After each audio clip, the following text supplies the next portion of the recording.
నటి హేమ సినిమాలు చేసి చాలా కాలమైందని చెప్పొచ్చు. ఎందుకంటే 10-15 ఏళ్ల క్రితం వరుస సినిమాల్లో నటిస్తూ ఫుల్ బిజీగా ఉన్న ఈమె ఇప్పుడు అస్సలు మూవీస్లో కనిపించడం లేదు. తాజాగా హైదరాబాద్లోని ఓ షాప్ ఓపెనింగ్లో కనిపించిన ఈమెను ఇదే ప్రశ్న అడగ్గా యాక్టింగ్ మానేశారని చెప్పింది. శివగామి లాంటి పాత్ర ఇచ్చినా సరే చేయనని క్లారిటీ ఇచ్చింది. ప్రస్తుతం చిల్ అవుతున్నారని, హ్యాపీగా జీవితాన్ని ఎంజాయ్ చేస్తున్నారని చెప్పింది. 14 ఏళ్ల వయసు నుండి కష్టపడుతున్నాను, ఇంకా చాలు, ఇంకెంతకాలం కష్టపడాలి, ఎవరి కోసం కష్టపడాలి, నేను నా కోసం హ్యాపీగా ఉండడానికి ప్రయత్నిస్తున్నాను, నన్ను నేను ప్రేమించుకుంటున్నానని చెప్పుకొచ్చింది. బోర్ కొట్టి యాక్ట్ చేయాలి అనిపిస్తే అప్పుడు చూస్తారని, ఇప్పటికైతే శివగామి లాంటి పాత్ర ఇచ్చినా సరే నటించను, అంత ఇంట్రెస్ట్ లేదు అని తేల్చి చెప్పింది.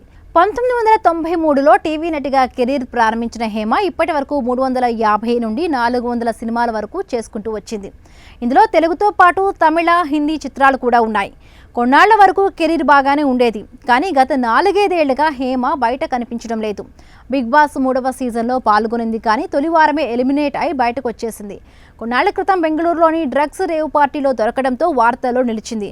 ప్రస్తుతానికైతే హేమ చేతిలో మూవీ అవకాశాలు ఏం లేనట్లున్నాయి. దీంతో యాక్టింగ్ పక్కన పెట్టేసినట్లు ఉందని అనిపిస్తోంది.